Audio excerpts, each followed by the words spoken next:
Hello guys, welcome back to my channel. So previous video കണ്ടവർക്ക് മനസ്സിലാവും, ഞങ്ങളിപ്പോൾ Kashmir trip പോയിട്ടുണ്ടായിരുന്നു ഈ ഇടയ്ക്ക്. സോ അതിൻ്റെ ഡേ 2 ആണ്. മോർണിംഗ് തന്നെ ഡ്രസ്സപ്പൊക്കെ ചെയ്ത് ഞങ്ങൾ പോയത് ഗണ്ടോല കേബിൾ കാർ റൈഡാണ്. ഇത് ഏഷ്യയിലെ ഏറ്റവും വലിയ കേബിൾ കാർ റൈഡാന്ന് പറയാറുണ്ട് അവിടുത്തെ ആൾക്കാരൊക്കെ. സോ അടിപൊളിയായിരുന്നു ഗൈസ്. പോകാനിങ്ങനെ നല്ല ലൈൻ ഉണ്ടാവും, തിരക്കുണ്ടാവും. ബട്ട് ഞങ്ങൾ ഏർലി മോർണിംഗ് വേഗം തന്നെ ഒരു 9 o'clock ആകുമ്പോൾ തന്നെ അവിടെ പോയി എത്തിയിട്ട് ഇങ്ങനെ കേബിൾ കാർസ് വരും. അത് സ്ലോ ഡൗൺ മാത്രമേ ചെയ്യുള്ളൂ, അവിടെ സ്റ്റോപ്പ് ചെയ്യില്ല. സോ നമ്മളങ്ങനെ സ്ലോ ഡൗൺ ചെയ്തുകൊണ്ടിരിക്കുമ്പോൾ തന്നെ നമ്മളതിൽ കയറിയിരിക്കണം. അങ്ങനെ ഓരോ കാർ വന്നുകൊണ്ടിരിക്കും. നമ്മൾക്ക് ഏത് കാറാണ് നമ്മളുടെ അടുത്ത് കുറച്ച് സ്ലോ ഡൗൺ ചെയ്യുന്നത്, ആ കാറിൽ ഇങ്ങനെ കയറിയിരിക്കാം. സോ ഞാനങ്ങനെ വീഡിയോ എടുത്തുകൊണ്ട് പോകുമ്പോൾ എനിക്ക് അത്ര ക്ലിയർ ആയിട്ട് അവിടെ വീഡിയോസ് എടുക്കാൻ പറ്റില്ല ഗൈസ്, ബിക്കോസ് അത് കാർ മൂവിങ്ങിലായിരുന്നു. ഞാനും എൻ്റെ ഹസ്ബൻഡും മോളും പിന്നെ നമുക്കൊരു ഹെൽപ്പറും ഉണ്ടായിരുന്നു. ബിക്കോസ് അവിടെ നമുക്ക് നല്ല സ്കാം നടക്കും ഗൈസ്. കാശ്മീർ എന്ന് പറഞ്ഞ സ്കാമാണ്. സോ നമ്മൾക്കിങ്ങനെ അറിയുന്ന ഒരാൾ ആരെങ്കിലും ഹെൽപ്പേഴ്സ് ഉണ്ടെങ്കിൽ അവർ നമുക്ക് ഒരു നല്ല റേറ്റ് പറഞ്ഞു തരും. സോ അങ്ങനെ നമ്മൾ അവിടുത്തെ ആക്ടിവിറ്റീസൊക്കെ ചെയ്യാൻ പറ്റും. സോ ഇങ്ങനെ നമ്മൾ ഈ കേബിൾ കാർ റൈഡിൽ ഇങ്ങനെ പോകുമ്പോഴേ 4 ചുറ്റും നമുക്ക് കാണാം. നല്ല മല കൂടെ ഇങ്ങനെ പോകുന്നത് നന്നായിട്ട് മനസ്സിലാവും. വ്യൂ നന്നായിട്ടുണ്ടാവും. വ്യൂ ഒക്കെ മരം, ചുറ്റും മഞ്ഞും. പിന്നെ നമ്മളുടെ ഇങ്ങനെ കേബിൾ കാർ ഇങ്ങനെ ഒന്ന് പോയിക്കൊണ്ടിരിക്കും, ആ സൈഡിൽ നിന്ന് താഴെ വന്നുകൊണ്ടിരിക്കും. സോ ഒരുപാട് കേബിൾ കാർസ് ഉണ്ട് അവിടെ, അവൈലബിൾ ഉണ്ട്. പിന്നെ ഞങ്ങളിങ്ങനെ എൻജോയ് ചെയ്ത് ഫോട്ടോസൊക്കെ എടുത്ത് വീഡിയോസൊക്കെ എടുത്ത് ആ റൈഡ് എൻജോയ് ചെയ്ത് ഇങ്ങനെ പോയി ഗൈസ്. പിന്നെ ഈ ഇടയ്ക്ക് ഒരു ദിവസം കേബിൾ കാർ അവിടെ സ്റ്റക്കായിട്ടുണ്ടായിരുന്നു. ടെക്നിക്കൽ ഇഷ്യൂസൊക്കെ വരും. സോ അതൊക്കെ അങ്ങനത്തെ റിസ്ക്കൊക്കെ ഉണ്ട്. പിന്നെ അത്ര റിസ്ക് എടുത്തിട്ട് നമ്മൾ പോയത് എന്തിനാന്ന് പറഞ്ഞാൽ സോ ഇങ്ങനത്തെ ഒരു വ്യൂ കാണുന്നത് ഗൈസ്. കണ്ടില്ലേ, ഇതാണ് ഫേസ് 1. കേബിൾ കാർ റൈഡിൽ പോകുന്നുണ്ടെങ്കിൽ ഗണ്ടോലയിൽ 2 phases ഉണ്ട്, phase 1 and phase 2. So phase 1 നമുക്കിങ്ങനെ ഫസ്റ്റ് വ്യൂ ആണ്. ഫസ്റ്റ് ഇങ്ങനെ പോയിട്ട് ഇങ്ങനെ ഇറങ്ങിയ ഒരു നല്ല ആക്ടിവിറ്റീസൊക്കെ നടക്കുന്ന സ്ഥലമായിരുന്നു. ഞാൻ ഉദ്ദേശിച്ചത്ര തണുപ്പുണ്ടായിരുന്നില്ല, ബിക്കോസ് നല്ല സൺലൈറ്റ് ആയിരുന്നു. പിന്നെ ഇങ്ങനെ ഇറങ്ങി കാണുമ്പോഴേ നല്ല വ്യൂ, ചുറ്റും അടിപൊളി വ്യൂ ആയിരുന്നു ഗൈസ്. ഒരുപാട് ആൾക്കാർ അത്ര 9 o'clock 9:30 ആകുമ്പോൾ ഇത്രയും ആൾക്കാർ അവിടെ ഉണ്ടായിരുന്നു. അത് കഴിഞ്ഞ് ഞങ്ങളിങ്ങനെ പോയി കുറച്ച് ഫോട്ടോസും വീഡിയോസൊക്കെ എടുത്ത് പിന്നെ ഞങ്ങൾക്ക് ആ സ്നോ ബൈക്ക് ട്രൈ ചെയ്യണമെന്നുണ്ടായിരുന്നു ഗൈസ്. എനിക്കത് ഭയങ്കര ഒരു ഡ്രീമായിരുന്നു, സ്നോ ബൈക്കിൽ പോകണമെന്നുള്ളത്. സോ അങ്ങനെ എൻ്റെ ഡ്രീമും ഫുൾഫില്ലായി. ആ സ്നോ ബൈക്കിൽ സ്റ്റാർട്ടിങ് സ്ലോ ആയിട്ട് പോയി, അതിനുശേഷം ഒരു സ്പീഡായിട്ട് പോയി. എനിക്കാകെ പേടിച്ചു, ബിക്കോസ് എൻ്റെ കയ്യിൽ മോളും ഉണ്ടായിരുന്നു.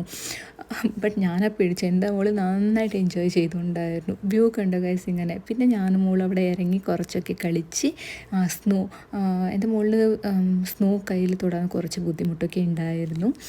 പേടിയായിരുന്നു. ഇങ്ങനെ കണ്ണുവിട്ട് കാണുമ്പോൾ മൊത്തം വൈറ്റ്, ഇത് എന്താണ് ഉദ്ദേശിച്ചിട്ട് ആകെ ഒരു കൺഫ്യൂഷനിലായിരുന്നു. പിന്നെ ശരിയായി. പിന്നെ ഇങ്ങനെ സ്നോ ബൈക്കിൽ നമുക്ക് അവർ വീഡിയോസൊക്കെ എടുത്ത് തരും.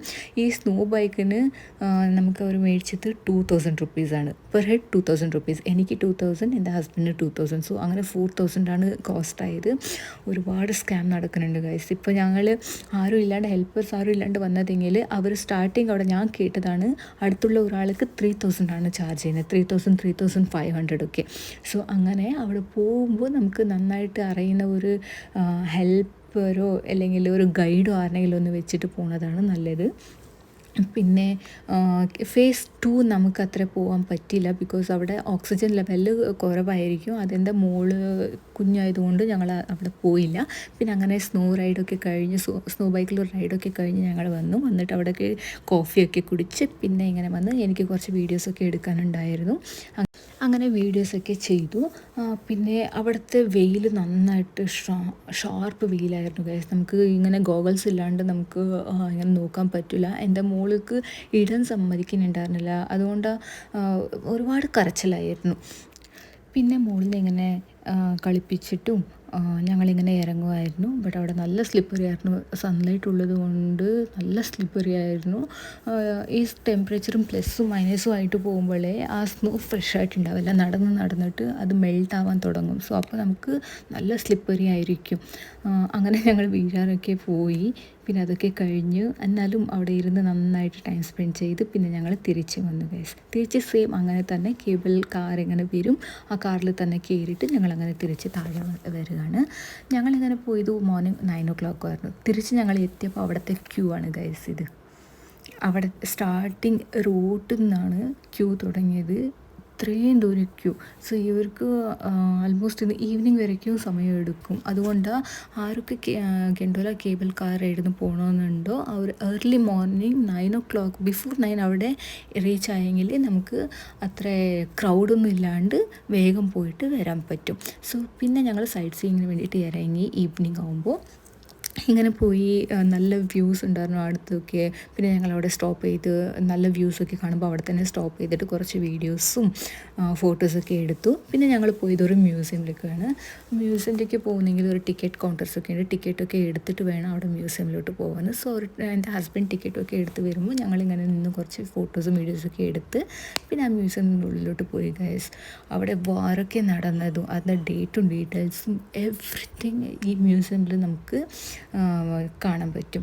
പിന്നെ ഓരോരോ വിഷ്വൽസും ഉണ്ടല്ലോ, അത്ര റിയലിസ്റ്റിക് ആയിട്ടാണ് അവരവിടെ മെൻഷൻ ചെയ്തിട്ടുള്ളത്. സോ അങ്ങനെ ആ മ്യൂസിയമൊക്കെ കാണുമ്പോൾ നമുക്ക് വി ആർ വെരി പ്രൗഡ് എന്ന് പറയാം. നമ്മളുടെ സോൾജേഴ്സ്, അങ്ങനത്തെ ഒരു സോൾജേഴ്സ് നമുക്കുള്ളത് കൊണ്ടാണ് നമ്മൾ ഇത്ര പീസ്ഫുൾ ആയിട്ടുള്ള ലൈഫ് നമ്മളിവിടെ ലീഡ് ചെയ്യുന്നതെന്ന് ഞാൻ പറയാം. ബിക്കോസ് അവിടുത്തെ ഓരോരോ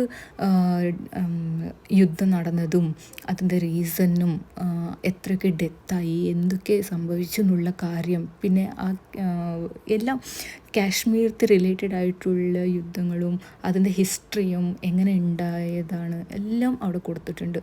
അങ്ങനെ അതൊക്കെ കണ്ട് ഞങ്ങളിങ്ങനെ പുറത്തിറങ്ങി കാണുമ്പോഴാണ് ബ്യൂട്ടിഫുൾ സൺസെറ്റ് സമയമായിരുന്നു, ഗോൾഡൻ ആറായിരുന്നു. അപ്പോൾ എൻ്റെ മോള് കുറച്ചിങ്ങനെ ഇറങ്ങി നടന്ന് കളിച്ചൊക്കെ അവിടെ എൻജോയ് ചെയ്തു. പിന്നെ അവിടെ തന്നെ ഒരു അഖണ്ഡ് ഭാരത് എങ്ങനെ എന്താണെന്നുള്ളത് അവിടെ കൊടുത്തിട്ടുണ്ടായിരുന്നു, ഇന്ത്യ മാപ്പൊക്കെ കൊടുത്തിട്ടുണ്ടായിരുന്നു. അതൊക്കെ കണ്ടു. ഇങ്ങനെ പുറത്തിറങ്ങി ഗൈസ്. സോ ഈ വ്യൂ ആണ് ഇവിടെ നിന്ന് ആ മ്യൂസിയം നിന്ന് പുറത്ത് കാണുന്ന വ്യൂ ആണിത്. ഞങ്ങൾക്ക് സ്നോഫാൾ കിട്ടില്ല, അതൊരു വലിയ ഒരു എന്താ പറയുക ഡിസപ്പോയിൻമെൻറ്റ് എന്നേ പറയാം. പിന്നെ സ്നോ ഉണ്ടായിരുന്നു, ഞങ്ങൾ പോണത് ഒരു ദിവസം മുന്നേ അവിടെ സ്നോഫാൾ ഉണ്ടായിരുന്നു. അതുകൊണ്ട് നല്ല ഒരു ഫ്രഷ് സ്നോസൊക്കെ കാണാൻ കിട്ടി. ബട്ട് ഞങ്ങൾക്ക് ലൈവായിട്ട് സ്നോഫാൾ കാണാൻ കിട്ടില്ല. പിന്നെ ഞങ്ങൾ ആ മ്യൂസിയമിന് താഴെ വന്ന് ഇവിടെ കാണുമ്പോൾ ഒരു നല്ല വ്യൂ ഉണ്ടായിരുന്നു. അതുകൊണ്ട് ഞങ്ങൾ അവിടെ നിന്ന് കുറച്ച് വീഡിയോസും ഫോട്ടോസൊക്കെ എടുത്തു. സോ മോസ്റ്റ് ഞാൻ കാശ്മീർ പോയത് തന്നെ വീഡിയോസും ഫോട്ടോസും എടുക്കാനാണെന്ന് തോന്നുന്നത്. പിന്നെ ഞാനും എൻ്റെ ഹസ്ബൻഡേയും ബക്കറ്റ് ലിസ്റ്റിൽ ഒന്നായിരുന്നു സ്നോ കാണാൻ പോകണമെന്നുള്ളത്. ഞങ്ങൾ ആദ്യം പോകണമെന്ന് ഉദ്ദേശിച്ചത് മനാലിയായിരുന്നു. ബട്ട് മനാലിക്ക് മുകളിൽ കൊണ്ട് ട്രാവൽ ചെയ്യാൻ പറ്റില്ല, അവിടേക്ക് ഡയറക്റ്റ് ഫ്ലൈറ്റ് ഇല്ല. നമുക്ക് ഡൽഹി പോയിട്ട് ഡൽഹിയിൽ നിന്ന് വേണം മാറാൻ വേണ്ടിയിട്ട്. അതിന് ഞങ്ങളത് സ്കിപ്പ് ചെയ്തിട്ട് കാശ്മീരാണ് ഫൈനൽ ചെയ്തത്. So Kashmir guys truly heaven എന്നേ ഞാൻ പറയുള്ളൂ. ഞാൻ ഉദ്ദേശിച്ച കാശ്മീർ അല്ല ഇത്. നമ്മളൊക്കെ കാണുമ്പോൾ എപ്പോഴും യുദ്ധം നടക്കുന്നതോ അങ്ങനത്തെയൊക്കെ ഒരു ന്യൂസൊക്കെ നമ്മൾ കേൾക്കും. ബട്ട് അവിടെ പോയ പിന്നെ മനസ്സിലാവാൻ അവിടുത്തെ ആൾക്കാർ നല്ല ആൾക്കാരാണ് guys. Some people are very very very good in heart. പിന്നെ ഞങ്ങൾ അവിടെ നിന്ന് പോയത് അവിടുത്തെ ഏതോ ഒരു രാജാവിൻ്റെ ഹണ്ട് പാലസാണ്. ഹണ്ടിങ്ങിന് വരുമ്പോൾ അവിടെ താമസിക്കുന്ന ഒരു പാലസാണ്. സോ ഉള്ളിലൊക്കെ പോകുന്നെങ്കിൽ ചെരുപ്പൊന്നും ഇടാനില്ല, നമുക്ക് സോക്സ് മാത്രമേ അലൗഡ് ഉള്ളൂ. പിന്നെ അവിടെ ടിക്കറ്റ് എടുത്തിട്ട് വേണം നമുക്ക് ഉള്ളിൽ പോകാൻ വേണ്ടിയിട്ട്. ആ പാലസിൻ്റെ പുറത്ത് ഇങ്ങനെ കാണും. പിന്നെ ഞങ്ങൾ ആ പാലസിന് കാണാൻ വേണ്ടിയിട്ട് ഉള്ളിൽ പോയി. ഉള്ളിൽ അത്യാവശ്യം നന്നായിട്ടുണ്ട് ഗൈസ്. ഇങ്ങനെ ഫസ്റ്റ് എൻറ്റർ ആകുമ്പോൾ തന്നെ ഒരു വലിയ ഹാളൊക്കെ ഉണ്ട്. പിന്നെ അടുത്തടുത്ത് പാലസ് ആ രാജാവിൻ്റെ റൂമും അതൊക്കെ നന്നായിട്ടുണ്ടായിരുന്നു. ഇതാണ് റൂംസൊക്കെ അവിടുത്തെ പണ്ടത്തെ ആ റൂംസ്, പണ്ടത്തെ അവിടുത്തെ ഒരു ആർക്കിടെക്ചർ അതൊക്കെ അങ്ങനെ തന്നെ മെയിൻറ്റെയിൻ ചെയ്തിട്ടുണ്ട്. പിന്നെ അവർ യൂസ് ചെയ്തിട്ടുള്ള ബെഡും കോട്ടും ചെയർസും ടേബിൾ എല്ലാം അങ്ങനെ തന്നെ അവിടെ വെച്ചിട്ടുണ്ട്. കണ്ടില്ലേ, ഇതൊക്കെയാണ് അവിടുത്തെ കേർട്ടൻസൊക്കെ ഉണ്ടല്ലോ. ഈ കേർട്ടൻസൊക്കെ ഹാൻഡ് മെയ്ഡ് കേർട്ടൻസാണെന്ന് അവർ പറയുന്നത്. സോ അതൊക്കെ നന്നായിട്ടുണ്ട്. പിന്നെ ഇതാണ് ഇനിയൊരു ബെഡ്റൂം. സോ നന്നായിട്ടുണ്ടായിരുന്നു ആ പാലസ്. പിന്നെ അണ്ടർഗ്രൗണ്ടിൽ ഇങ്ങനെ ഉണ്ടായിരുന്നു. ഞങ്ങൾ പോയില്ല, ബിക്കോസ് ഓൾറെഡി ലേറ്റ് ആവുന്നുണ്ടായിരുന്നു. മേലെ മാത്രം ഞങ്ങളിങ്ങനെ കവർ ചെയ്തിട്ട് ഞങ്ങളിങ്ങനെ തിരിച്ചു പോന്നു. ഇതാണ് അവിടുത്തെ ഹാള് വലിയൊരു ഹാളായിരുന്നു. നല്ലുണ്ട്, ഒരു മസ്റ്റ് വിസിറ്റ് പ്ലേസാണ്. നല്ല കൂളായിട്ട് പീസ്ഫുള്ളായിട്ട് നമുക്കൊരു നോക്കിയിട്ടൊക്കെ വരാം. നല്ല ഉണ്ടായിരുന്നു.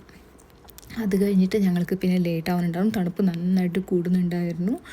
മോൾക്ക് കുറച്ച് കരച്ചിലൊക്കെ തുടങ്ങി. അപ്പോൾ തന്നെ തണുപ്പ് കൂടുമ്പോൾ ഈവനിങ് സമയത്തൊക്കെ മോളിന് ബുദ്ധിമുട്ടുണ്ടായിരുന്നു പുറത്തൊക്കെ പോകാൻ വേണ്ടിയിട്ട്. പിന്നെ ഞങ്ങൾ പുറത്തിറങ്ങി. നടന്നു ഗൈസ്. അങ്ങനെ ഒരു 5:30 ആകുമ്പോൾ ഞങ്ങൾ അവിടെ നിന്ന് പുറത്തിറങ്ങി. നമ്മളിങ്ങനെ സൈഡ് സീയിങ് കുറേ സ്ഥലങ്ങൾക്ക് അവർ വിളിച്ചുകൊണ്ട് പോയി.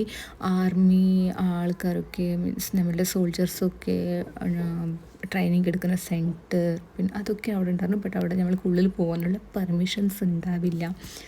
പിന്നെ തണുപ്പ്, നമ്മളിപ്പോൾ ഇങ്ങോട്ട് കേരള, ബാംഗ്ലൂർ ഈ സൈഡിലുള്ള നമുക്കൊക്കെ തണുപ്പ് എന്ന് പറയുന്നത് മാക്സിമം എന്ന് പറഞ്ഞാൽ നമ്മുടെ ടെമ്പറേച്ചർ പോകുന്നത് റിഡ്യൂസ് ആവുന്നത് എന്ന് പറഞ്ഞാൽ ഒരു 15 അല്ല ഒരു 12 ആവും. ഈ പ്രാവശ്യമൊക്കെ ബാംഗ്ലൂരിൽ 12 ആയി.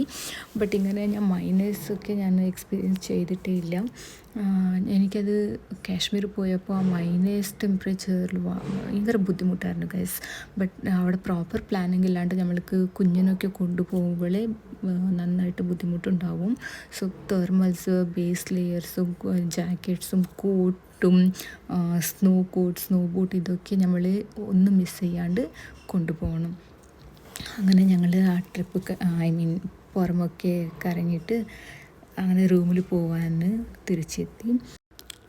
അങ്ങനെ റൂമിലെത്തിയിട്ട് ഞങ്ങൾ റെസ്റ്റൊക്കെ ചെയ്തു. ഇങ്ങനെ പുറമെ നല്ല വ്യൂ ഉണ്ടായിരുന്നു. സോ അവിടെയും നിന്ന് ഫോട്ടോസും വീഡിയോസൊക്കെ എടുത്തു. അങ്ങനെ ഞങ്ങളുടെ ഇന്നത്തെ ഈ ഡേ 2 അടിപൊളിയായിട്ടുണ്ടായിരുന്നു guys. Gondola cable car ride beautiful ഒരു എക്സ്പീരിയൻസ് ആണ്. 6 കാശ്മീർ വരുന്നുണ്ടെങ്കിലും കേബിൾ കാർ റൈഡ് മിസ് ചെയ്യാണ്ട് പോയിട്ട് വരിക. നെക്സ്റ്റ് ഇൻട്രസ്റ്റിംഗ് വീഡിയോ ആയിട്ട് വീണ്ടും കാണാം ഗൈസ്. Thank you, by.